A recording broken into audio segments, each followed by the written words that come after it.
This is Alan Weinkrantz. I'm here at Mashable Connect with Ian Spector, and Ian will be a speaker at the 140 Characters Conference event, June 15 and 16.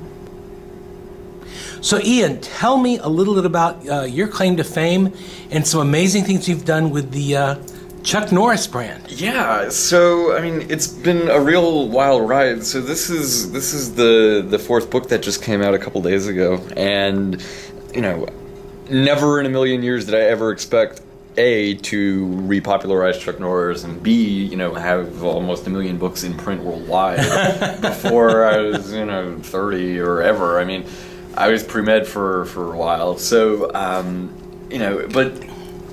you learn a lot going through it.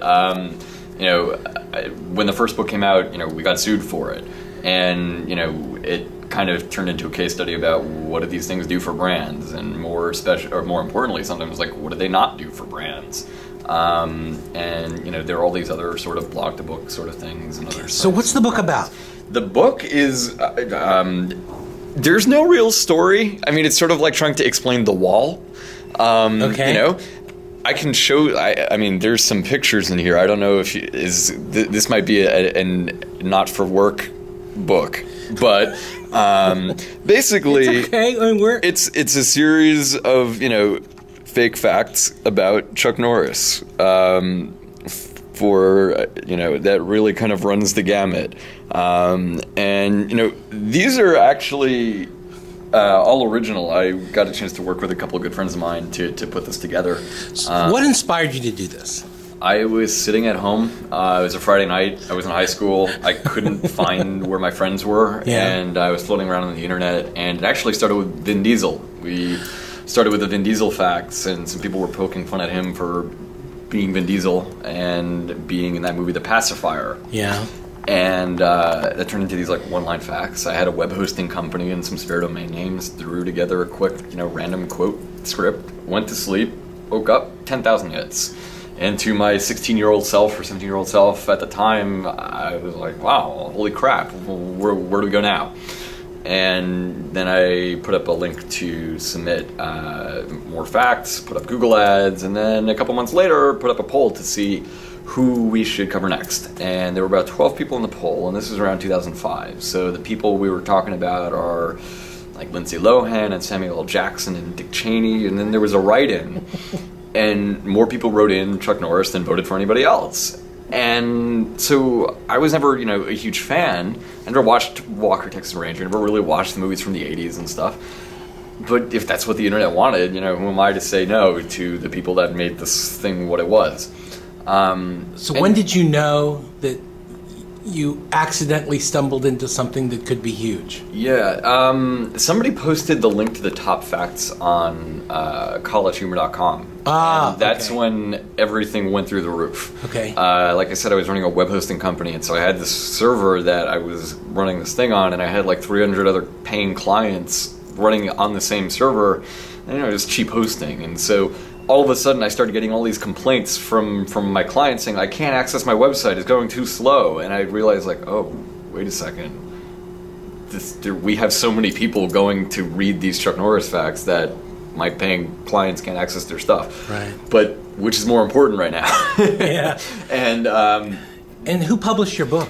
It's out through Gotham, which is part of Penguin. And, really? Yeah. And so when they came to us in early 2006, when we were kind of at our peak of popularity, and they were like, "Hey, you want to do a book?" And my parents, who are neurotic conservative Jewish attorneys, told me, "No, don't do a book, you're going to get sued." So I turned them down, and a few months later I got an email from an agent at a nice agency whose name I will not mention because they're everywhere. Right. And they were like, "Hey, do you want to do a book?" And I was like, "Well, wait a second. I know you guys. If you guys make money when I make money and your legal people think it's okay, yeah, sure." So she introduced me back to, the editor who contacted me a few months before.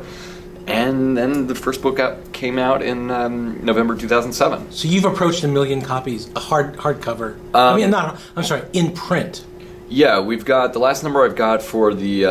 So this is the fourth book, and the numbers that I had on the first three, just when this came out, were 760,000 worldwide. And so, by the way, if anybody's interested in buying the rights to print this book in other countries, it's surprisingly cheap. You heard it here first. Now, what about digital? What about the iPad version, the iPhone version? I have to be very careful about what I do when it comes to digital. Okay. And because after the lawsuit, there's a secret list of things I can do and can't do. Okay. And that's okay. And so, what is your advice? This was not the begin. This didn't start with like some brilliant business plan. This was a Friday night. I was bored. I made this up. I woke up. I went to sleep. I went to sleep. I woke up and discovered, aha, we may have something here. What is your advice when this kind of thing happens? What do you do? What's your advice to know how to be on top of it? Okay. I was running a web hosting company, so I was able to kind of run that stuff. But I was also attentive to detail. The way the site actually looked, you could only see one fact at a time, and you'd have to refresh the page to see a new one. So I thought, okay, this is great for ads, and then the quality of the submissions had to be really good, because if they were so-so or if they were all crap, then nobody would come back. And this was the sort of thing where kids in dorms would huddle around a laptop for 20 minutes at a time and just laugh their asses off at it. Okay, now you have a startup. Yeah. The name is? So the name of the startup is Postcards Anywhere, postcardsanywhere.com. We are not up and running yet, but maybe by the time you see this, we will be. I wanted to do something useful and practical out of this, and kind of leverage the fan base we had there to something a little more useful. So. Okay. And how do people follow you, Ian Spector, on Twitter, Facebook? So you can find me on Facebook. You can find me at facebook.com/IanJS or facebook.com/IanJSpector, and twitter.com/IanJSpector. Okay, very good. And then the site for your books? If you go to whatisawesome.com/Chuck, you will be able to find everything and more. Okay, great. Well, thank you so much. This is Alan Weinkrantz signing off with Ian Spector at Mashable Connect.